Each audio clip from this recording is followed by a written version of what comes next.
The movie opens up with Gerry Lane, a retired UN employee, taking on the morning ritual of preparing pancakes for his two daughters, Rachel and Constance. After breakfast, the family, including their mother Karen, sets out for a day of quality time together. Following this, Lane's family's journey takes them to a bustling Philadelphia street where they find themselves stuck in a heavy traffic jam. The cause remains unclear, prompting Gerry to switch on the radio. Just then he listens to the distressing global situation, a rabies outbreak wreaking havoc in 12 countries. As Gerry and his daughters patiently wait in their car, a passing motorcycle carelessly damages their side mirror. Before Gerry can address the situation, there occurs a distant explosion which rattles the street. Chaos ensues, with traffic police urging everyone to stay put inside their cars. Moreover, a reckless truck driver further disrupts the scene, driving the truck recklessly over the cars. This prompts Gerry to skillfully maneuver and escape immediate danger. Unfortunately, in the midst of the crowded chaos, his car collides with a truck, but the family escapes unscathed and resolves to seek refuge. It's revealed that the chaos is due to the outbreak of the zombie virus. Gerry then carries his girls to an RV, but on the way, notices a guy being attacked by a zombie and within 12 seconds changing into one. Witnessing everything, Karen suggests Gerry get in the RV and leave the place as soon as possible. The latter does the same and manages to escape the city with his family, despite getting attacked by multiple zombies on the way. After a while, the Lane family reaches far from Philadelphia on the main highway. Right then, Gerry receives a call from Theory, a top UN official, and his ex-colleague, promising a helicopter rescue within an hour.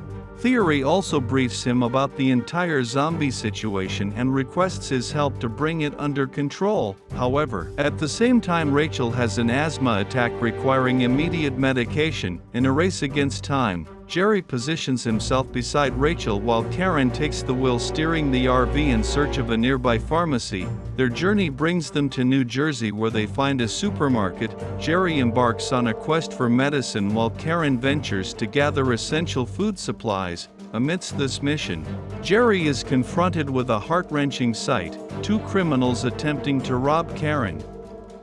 Quick to protect his family, Gerry intervenes, firing his rifle to fend off the assailants. The family, now in a heightened state of alertness, tries to get back to their RV, but it is already gone. Gerry then calls Theory back, inquiring about the helicopter rescue. Sadly, he gets a reply that the rescue cannot happen until the next morning and they need to keep themselves safe until that time. Hearing this, Gerry and the family run toward a nearby apartment building seeking refuge. When the family somehow enters the building avoiding the zombies, they realize that Constance is missing. Without wasting any time, Gerry and Karen rush around to search for their daughter and fortunately found her standing outside the door of a Mexican family. The family lets them in and offers them food and shelter. Gerry suggests they leave the city with them, but the father refuses. The next morning, Gerry, Karen, and the girls leave the Mexican family's apartment to reach the rooftop where the helicopter is supposed to rescue them. Unfortunately, before they get to the rooftop door, zombies attack. Gerry fights them off, telling the others to keep going. During the fight, a zombie almost bites him, but Tommy, a little guy from the Mexican family, shoots it in time and saves him. Gerry thanks the brave boy and takes him to the rooftop. On the rooftop, Gerry leaves the family and Tommy at one end, contemplating ending his life because he believes he's been bitten by one of the zombies, but after 12 seconds pass with no changes, he realizes he's okay and goes back to the family. Just then, the rescue helicopter arrives and everyone rushes towards it. Unfortunately, zombies hear the helicopter and head to the rooftop. The commanders shoot at the approaching zombies and Gerry runs to the helicopter, getting inside safely. Among the zombies, Tommy's parents can be seen. Next, the helicopter lands on an aircraft carrier at sea. Considered the safest place for now, Gerry realizes the situation is far more severe than he thought. Theory also comes to him and informs Gerry that the virus is spreading globally, even leading to the president's death. Surprisingly, he also mentions that the government lacks information about the virus, relying on a clue from an email received from South Korea where mutated infected people are supposed to have emerged. Unfortunately, Contact with South Korea is lost and Theory suggests Gerry lead a team to investigate the matter. Right then, the Supreme Commander Naval arrived urging Gerry to lead a doctor's team to investigate the virus's source.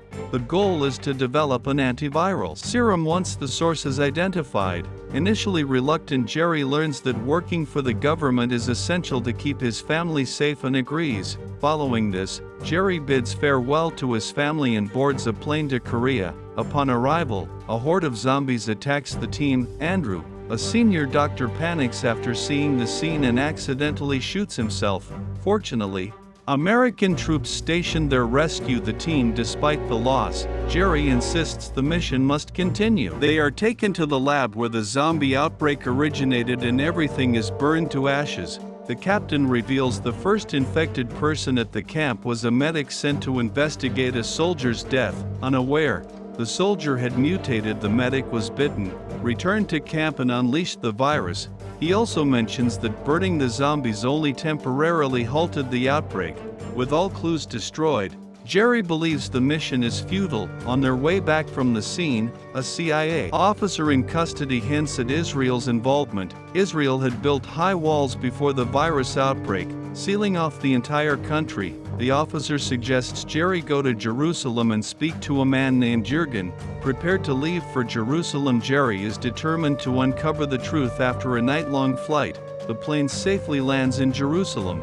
There, Gerry meets Jurgen, who reveals that Israel built walls at their border early after intercepting information about fighting zombies. He also mentions that Israel is the only safe country in the world at present and that it shelters refugees. Gerry then looks outside and notices the citizens as well as the refugee survivors celebrating their safety.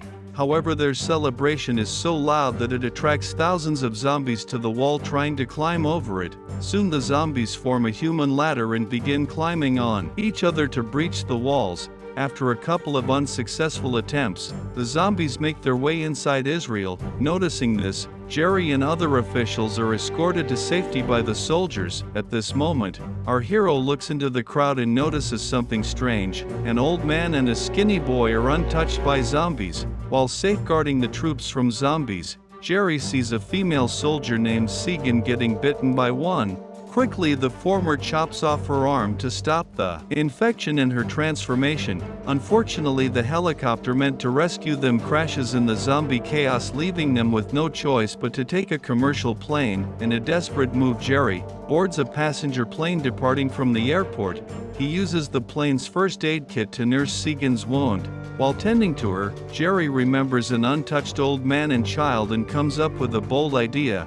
He then contacts Theory, urging him to check with the World Health Organization and land at the nearest World Health Center. The pilots also agree to the plan and continue the flight. Later that night, as passengers on the plane relax, a puppy senses something odd in the washroom and barks continuously. To ease the situation, a flight attendant investigates and gets attacked by an infected person. Upon opening the door, she turns into a zombie and begins attacking others, causing a chain reaction.